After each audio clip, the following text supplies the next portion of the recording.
It's the Ostrom Avenue podcast, and it starts right now. Welcome into another edition of the Ostrom Avenue podcast, as always brought to you by our listeners at Empire Hearing and Audiology. I'm Jordan Leonard, as always, as well, joined alongside AJ Myers. AJ, it's been a week or two. How's the beginning of summer been? The beginning of June? Good. Yeah, it's been a solid summer thus far. Kind of jealous, though, of your backdrop. It's real if you're watching this. It's not fake palm trees behind Jordan. Those are real palm trees, and I'm kind of jealous. Yeah, Austin was calling it Jurassic Park when I was on a call. Austin, a fellow WAER sports member. Yeah, they are real palm trees. They do drop real palm. It's actually crazy. People don't actually realize that the actual palm kind of sheds like a lizard kind of thing where it falls off. Kind of like the leaves in New to me. upper New York. Yeah, the actual base is palm with the tree. I don't know. Yeah, it is a cool backdrop. I decided to go outside today for the podcast. Don't got a desk in my room here at home.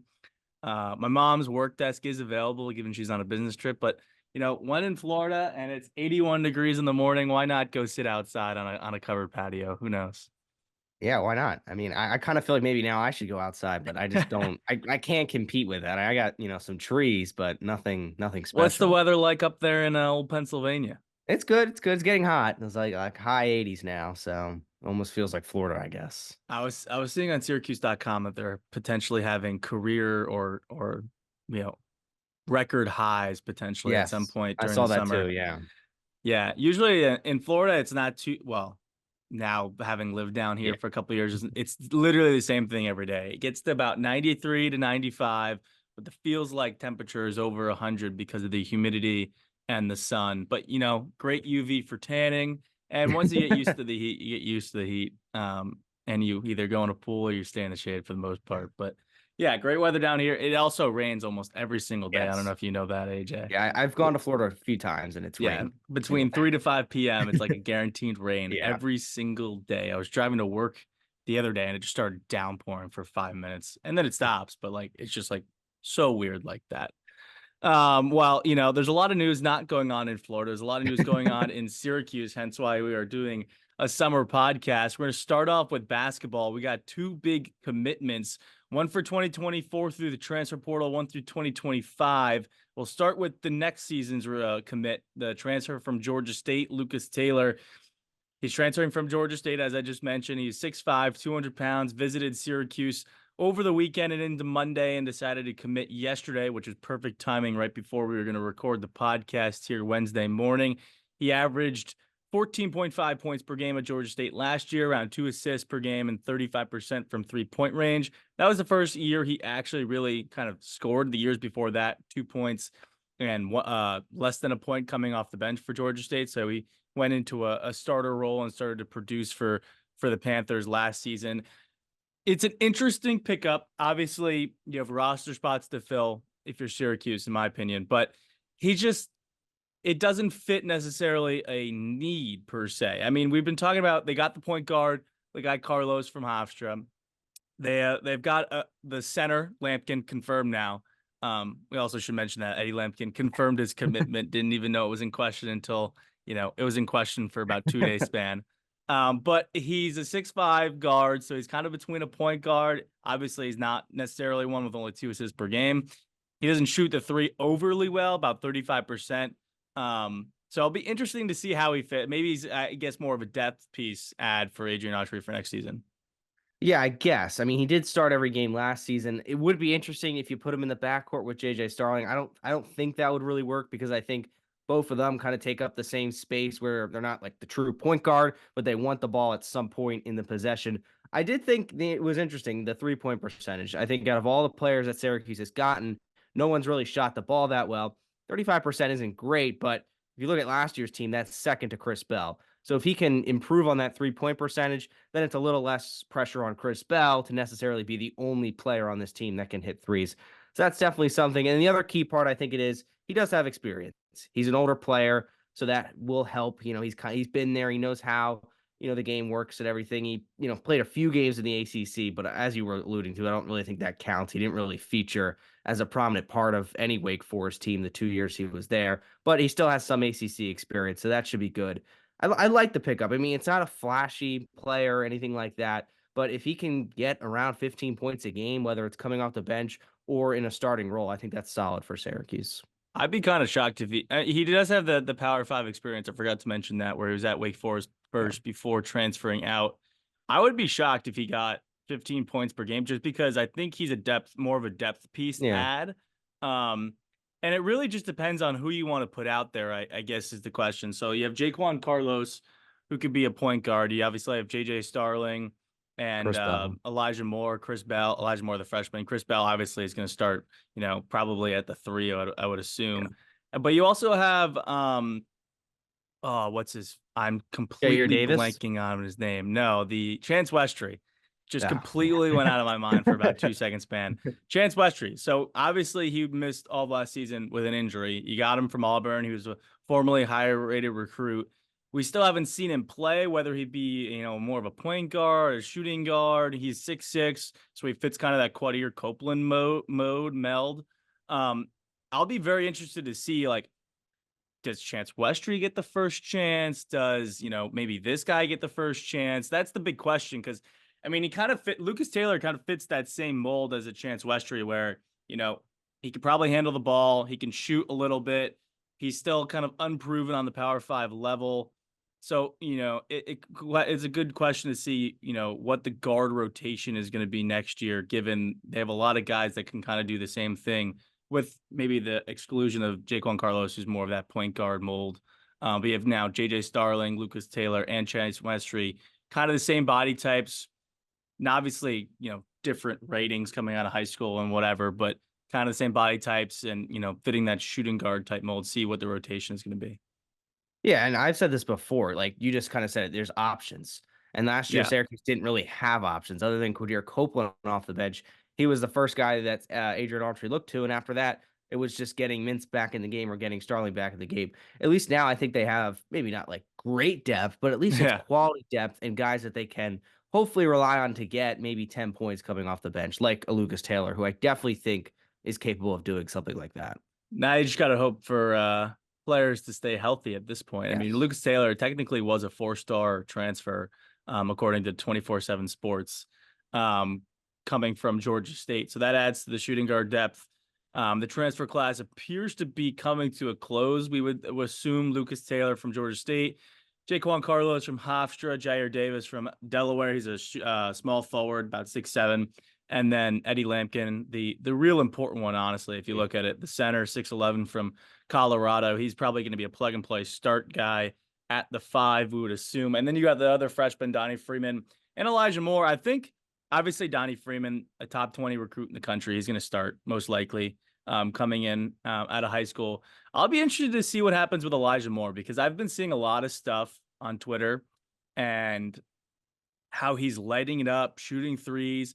He's 6'4", so he's a good size for a shooting guard. Obviously, he's going to be a freshman coming in. He's around a number 50 recruit, give or take, depending on what you look at.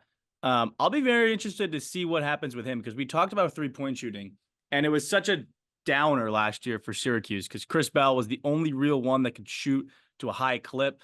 Justin Taylor was supposed to be that guy, wasn't really put in a position to do that. And Elijah Moore, given what all of that I've seen, could also be that next option, maybe along with Lucas Taylor type player that can provide that 3-point shooting opposite of Chris Bell and kind of add that element to Syracuse. Yeah, any more shooting this team could get, I think, helps, because that just was an Achilles heel for them all of last year. But my thing, this may be kind of old school of me to say, my thing with players, coming out of high school, you see these videos. Yes, they can, knock all the threes down, even in high school games or in just in the gym when no one's really there. Can they do it in a real game? The hype around them is great. It gets the expectation, it gets the fans excited. Sure, I'm all for it, but can they actually do it in an ACC game against Duke? AJ's a wait and see it type guy. I usually, that's the way to go. I think it's sometimes a little bit different with I guess it's hard to say he's a lower rated recruit because he is top 100, top 75, but comparative to Donnie Freeman, he's definitely not getting the shine that he probably deserves. But we'll see what Elijah Moore can do. We'll see what Lucas Taylor can do coming up in the 2024 season. Syracuse also struck gold on the recruiting trail for the 2025 season. Sadiq White, a top 25 recruit according to 24/7 Sports, a power forward, about 6'8", 180 from Charlotte, North Carolina, committed to Syracuse. He is a 5-star on the 24/7 composite rankings, which compiles kind of all the different rankings from everywhere else. And he would be actually the 5th best all-time recruit for Syracuse since 24/7 Sports started tracking it around 2003, assuming he signs with Syracuse for the 2025 season. I mean, absolutely huge pickup. I think if something that Adrian Autry obviously didn't have as successful of a first year as maybe he wanted to, getting to the NCAA tournament, still won 20 games, which was definitely a crazy feat. But he has shown that he can recruit. Donnie Freeman, top 25, McDonald's All-American. Elijah Moore is a top 50 on 24/7 Sports. He's top 100 everywhere. And then Sadiq White now, who's a bona fide 5-star, could potentially be a McDonald's All-American next year. I mean, Adrian Autry has been a great recruiter since taking over as head coach. Yeah, I mean, you have to love these guys he's bringing in. And with Sadiq White, I find it interesting because I feel like he would play the same position as Donnie Freeman. So is that almost Adrian Autry thinking like, well, Donnie Freeman may only be here for a year. So then that's even more, not pressure on Donnie Freeman, but to say to the fans, like, he's that good. He's probably only going to stick around for 1 year. So I think that's interesting because they are about the same height and want to play the same position. But with Sadiq White, all good things that he said have been said about him, especially that I was reading like they have like the bio of what's good what the player's good at, and one of the things was that he's an excellent dunker, and I think that's something Syracuse doesn't really have. They didn't really have Judaments would have a highlight dunk every now and then, but there was no real like super flashy player. Sadiq White apparently is that. Yeah, it says he has a 7-foot wingspan on his profile. Yeah. It's an interesting thing to bring up about the one and done possibly for Donnie Freeman. I mean, obviously it depends on how Donnie Freeman does. Any top 25 recruit can go one and done these days. I don't necessarily look at it as bringing in the same position just because basketball is so positionless, especially now that's kind of the area where Adrian Autry is kind of going with the man-to-man kind of thing. Honestly, too, if say, you get to 2025, I think Donnie Freeman could slide to the 3. I look at Donnie Freeman as this is not a direct comp, but as a kind of Kevin Durant-esque kind of player where he can play the 3. What? No, so he's taller, he could shoot, he's athletic. Like those guys in the NBA don't necessarily have to play the 4. And if you look at Donnie Freeman, if he wants to play the 4 in the NBA, he's got to beef up a little bit. But like that's how I view it. I mean, just getting the talent. And out of kind of nowhere, I mean, Syracuse is kind of known for going in the DMV area, the Delaware, Maryland, Virginia. I mean, Charlotte, North Carolina, just coming out of nowhere, committed to Syracuse. I can't remember the last time a player from North Carolina committed to the Orange, especially this high-rated recruit, given the fact that he was offered, I'm pretty sure, from a North Carolina and a Duke. Obviously, didn't necessarily consider them that much, but it's kind of a battle right now on campus between Adrian Autry, the recruiter, and Fran Brown, the recruiter, a little bit. A little bit. And with Sadiq White, Syracuse, they beat out 4 other ACC schools too. There was 4 other ACC schools that had offers. So that's something that's good as well. I think in the past, when Jim Boeheim's, career was winding down, other ACC schools were kind of beating out Syracuse for a certain player. So, getting the hold of the conference, I think, is important as well. And seemingly that's what Adrian Autry is doing. Adrian Autry is doing a great job of recruiting since becoming the head coach at Syracuse. Sadiq White actually did credit Brendan Strong as well. A good connection with him, the new coach that Adrian Autry hired when he became head coach last season. It'll be interesting to see how Syracuse continues to recruit. Kyan Anthony still on the board for 2025. He is taking visits to 3 other schools. 2 of them I know off the top of my head, Auburn and Indiana, coming up. Obviously, he's already visited Syracuse, so I don't know if that necessarily means much. He's visited Syracuse a couple times at this point. So we'll see if Kyan Anthony, who's another bona fide 5-star in the 2025 class, eventually picks Syracuse either before this upcoming season or during his high school season, whenever he chooses to decide to commit. So Syracuse basketball is on the recruiting grind, setting up their team for 2024, adding a transfer from Georgia State, Lucas Taylor, and then setting up the future for Syracuse. Sadiq White, a 5-star according to 24/7 Sports Composite, committing to Syracuse for the class of 2025. That's about all the basketball updates we got. We got to transition over to, it happened a couple of weeks ago at this point, but women's lacrosse once again lost to Boston College in the Final Four, reminiscent of last year, a little bit obviously more of a score difference. Last year it was 8-7 in 2023. And then this year, of course, I didn't have the score up right when I'm doing it. Cuse.com is deciding to be slow, but I could tell you, I'm pretty sure it was a 2-point. I was 10-8. I'm pretty sure that they lost 10-7, 10-7. 10-7. I was so close. I was there in person. I knew it was 10 something. It probably should have been actually 10-8 with the amount of pipes that Syracuse women's lacrosse hit and crossbars and different things throughout the game. But Syracuse women's lacrosse started off slow, really could never get a rhythm in the game. Kind of felt like the men's lacrosse game where they just weren't playing their best lacrosse at a time they needed to be playing their best lacrosse, especially against one of their rivals in Boston College. And then now it's the 10th Final Four they have been in without winning any national championships. It brings up the question of can Syracuse women's lacrosse ever get it done, get over the hump, and win a national title? Yeah, it's you got to feel for the team because they've come so close these last few years. And that Boston College game, I think it was really the third quarter that they needed to play that third quarter really well, and they didn't score a single goal. And there's also the bizarreness at the end. I'm not sure if you have a better idea what happened when SU had like 4 players that got penalties and they were down like 4 women.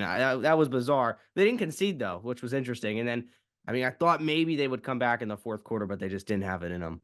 Yeah, it's pretty much honestly like the men's lacrosse game where they stuck in it enough in the first half. They weren't really playing well. They were still in the game, and then that third quarter really did them in. In terms of the penalty stuff, there were 2 penalties on Syracuse generally, which were fine penalties. And then while the refs were delineating it, Syracuse subbed the player in.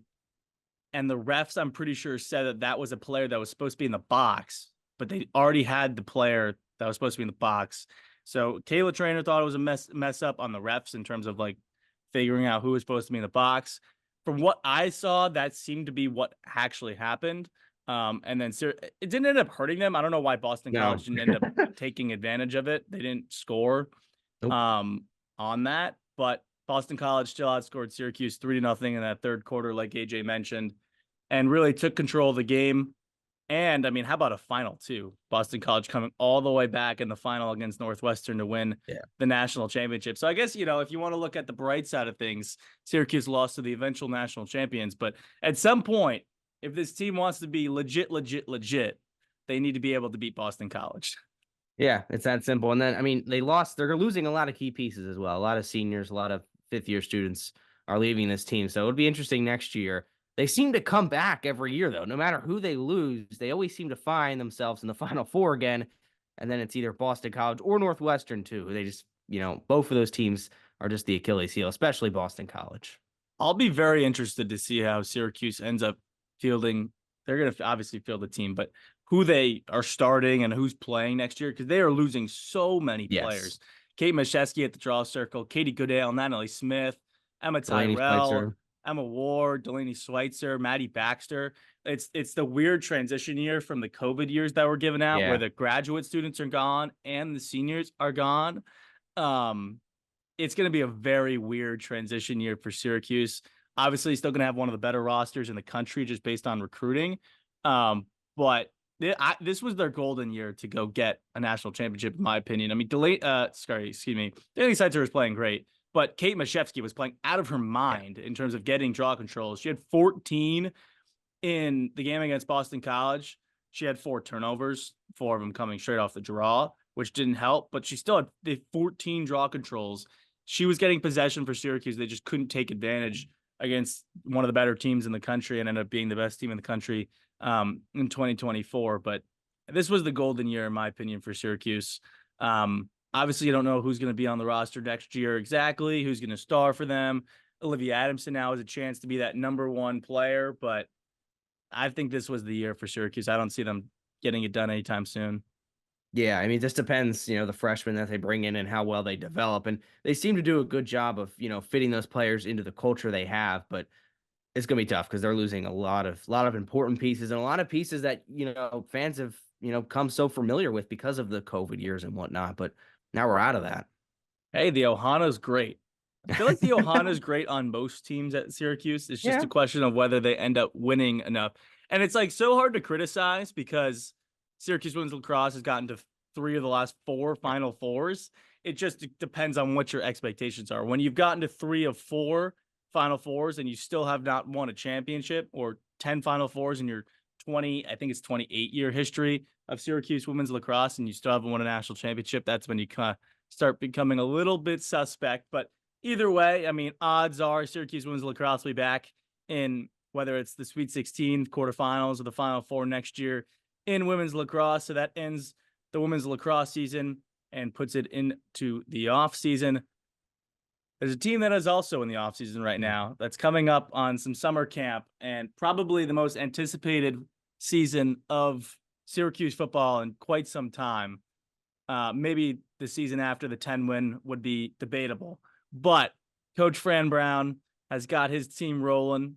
The recruits are coming in, and there's no recruiting news, but there's always football to talk about.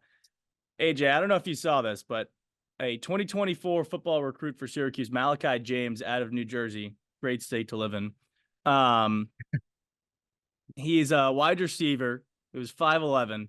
He runs track for his high school, Burlington in New Jersey, and he ran a 10.18 in the 100-meter in track. That would have finished 3rd in the NCAA championships this year for NCAA Division I track. Mhm. This guy is a speedster. Yeah, I mean, great that he's on the football team, but maybe he needs to go to Paris for the Olympics. I mean, holy cow, he can run. Yeah, the funniest thing is I was reading the article about it, and technically it's not going to go down as a New Jersey state record because they didn't have a wind gauge there. And Oh, it's not come official on. if there was no Come wind gauge. How on. do you not have a wind gauge? The guy ran a 10.18. Come on. It was ridiculous. Hmm. Yeah, talk about a speedster. That was something that we saw on the football side. The football recruits were on campus in full force. More 2025 recruits at this point. They were doing the pictures in front of the cool cars and all of that stuff. Yeah. Syracuse obviously brought in a really good recruiting class coming into this summer, headlined by King Joseph Edwards, Marcellus Barnes Jr., who's a corner, Jamie Tremble, who's a tight end, and all of the transfers going into this season. And I'm gonna spring on this, you on this, AJ. And I'll answer first to give you some time to think. I want to touch on probably the biggest impact transfer that we think will impact the team this year outside of Kyle McCord, because I think that's just the easy answer. Looking at the list right now, I already pulled up the list, so I'm going to answer first to give you time to maybe pull up that list. Looking at the list right now, I think there's a couple players that you could really consider in terms of the impact on Syracuse football. And it really depends on, I think, what position you think is most needed, whether it's, wide receiver, offensive line. I don't think cornerback was really that much of a position in need, but maybe cornerback, edge rusher, potentially with Fadil Diggs. I would have to say the biggest impact transfer, and it came a little bit later, has got to be, I'm really trying to decide between 2 players right now. I would have to say Savion Washington, who's an offensive tackle out of Colorado. He transferred a little bit later. He's 6'8", 320. I mean, just a big human being. And I would say him and generally, all the offensive line guys, because the main objective this season, and we're excluding Kyle McCord because obviously having that caliber of a quarterback is really going to be impactful for the Syracuse football team. But being able to protect him and run the ball, I think, is the next most important thing. Because if you can't protect Kyle McCord, I mean, I'm going to make a comparison to my New York Jets because, 4 plays in, the star quarterback goes down because the offensive line can't protect. But if you can't protect him and he gets injured and Syracuse for the 13th straight year has to go to a backup, the season completely goes downhill from there because of the amount of drop off between quarterback to quarterback 2. And if you can be able to run the ball with a LaQuinn Allen and now also a Will Nixon who transferred in from Washington, that's just going to, exponentiate the offense. If you can run the ball, you have a quarterback that can threaten down the field. So I think the offensive line, and because of how much a question mark it has been in years past, being able to protect and being able to run block on a consistent basis, offensive line has got to be the position of key, and Savion Washington anchoring down that offensive tackle spot, whether they put him at right tackle or left tackle, I think is going to be the most impact transfer. Yeah, I think, you could kind of reverse the saying. Offensive line in football is what wins titles because it protects the most important player on the field in the quarterback. But I think there's a lot of interesting transfers that Fran Brown brought in. I like the skill position players they brought in. The receiver they got in from Colorado, Justice Ross Simmons. I know he didn't play much, but I think he's always interesting. Anytime SU brings in a wide receiver, I think is interesting just because that position they haven't really gotten much out of other than, the players who have become really successful. But I'm going to go to the defense because Fran Brown has said countless times that he's a defensive guy and he's always been a defensive coach. The Texas A&M transfer, Fadil Diggs, I'm excited to see him. Could SU really, I think, the offense maybe will be flashy with Kyle McCord, but will this team really be a defensive team? And that's how they're going to win games. So I think he's going to be a key to that. Yeah, I think it's a good pick. I mean, looking at the defensive room and being able to get pressure without having to blitz would be a key to do that. It allows you to cover at the same time with as many DBs and kind of spread the field, maybe play some zone, depending on what Elijah Robinson wants to do. I think that Justin Ross Simmons was a good shout. Colorado State. He's a big dude, too. He's 6'3", 205, can be a physical wide receiver. I mean, if you're thinking wide receivers, Jackson Meeks and Zede Haynes also coming over from Georgia. It's so interesting to look at because when I was scrolling down this list, there's so many guys on the list that you can think of okay, this could be really impactful at that specific position based on what the roster had last year and kind of the shortcomings of the roster last year. Obviously, Kyle McCord at quarterback. We've mentioned the wide receivers that you just hit on, the edge rusher, Fadil Diggs that, is there. Dion Wilson, who's a 6'5", 300-pound D lineman they call Tank. That's just good nickname to have. I mean, to go from love Kayvon Darton, but to go from Kayvon Darton, who was I think 245 as a defensive nose guard, to Tank Dion Wilson Jr. potentially. Now he might not start, but 6'5", 300. It feels like there's a transformation in terms of just the size of Syracuse going into the next year. Another player I'm looking at right now, Demetrius Witherspoon, who's an offensive lineman, 6'7", 335. They have gotten a lot bigger as a unit just under Fran Brown. Yeah, and I think that was, one of the things that Fran Brown wanted to do. I mean, people have to forget where this guy came from. He came from Georgia. And look at those Georgia teams. I mean, they've had guys that have been huge on the defensive end and on the offensive line. That's the kind of culture he wants to establish. That's the kind of team he wants to build, that kind of mold. And I mean, it's not a bad thing. Look how successful Georgia's been. Yeah, one more thing to hit on football. There are some times that got announced for the football season. The opener against Ohio on August 31st is at 3:30 p.m. The next week against Georgia, Saturday, September 7th at noon. They have a bye after that, early bye. I think that could be helpful. I mean, they have two buys? They have two buys. Yeah. If it was their only bye, would not be helpful. No. Since they have two buys, totally fine, I think. Next game was a Friday night primetime game in the GMA Wireless Dome at 7:30 p.m., September 20th. Family weekend, fourth game against Holy Cross, Saturday, September 28th at noon. And then kind of some TBAs after that. The other game that was scheduled is the game at Pittsburgh on Thursday, October 24th. That's at 7:30 p.m. in prime time. So Syracuse has a Friday and a Thursday game in prime time, and then a couple Saturday times out there as well. And then I'm pretty sure the rest will come as depending on how Syracuse starts out the season. So we'll have to wait and see that. That's all the football stuff we have. That's all we have for this edition of the Ostrom Avenue podcast. AJ, you have anything else as a final kind of addition? No, not much. Still bizarre to me when I look at Syracuse's schedule that there's no home games in October. But yeah, this is second straight year that it's happened. Yeah. I don't understand why they wouldn't have a home game. They have 4 home games in September, 0 home games in October, and then I'm pretty sure it was 1 or 2. They technically have 2 because they play on November 2nd against Virginia Tech. And they have 3. No, They have 3, yeah, Virginia Tech, UConn, and Miami. That's a long month of November, actually. Holy crap. Yeah. They play 5 games. It's just how the dates fall, I guess. It's just a weird schedule. I was looking at it the other day. They have 4 straight at home. They have technically 3 straight on the road, including a bye. They have 1 at home, 2 more on the road, and 2 more at home. It's not like one home, one way, one home. No, it's like grouped together, which is and that's how it was last year. for a football schedule. Yeah, they had the bye, but then they went right back on the road. It's kind of like the lacrosse schedule this year. You started out 7 straight games at home. Then you had 1 home game the rest of the season, essentially, with the Duke game. It was a weird schedule. Another weird schedule for Syracuse football. We'll see how Fran Brown's team handles it. Although I will say, according to ESPN FPI, among Power 4 schools, because there's no Power 5 anymore, Power 4, Syracuse has the easiest FPI schedule. I did see that, yeah. The number 1 easiest FPI schedule.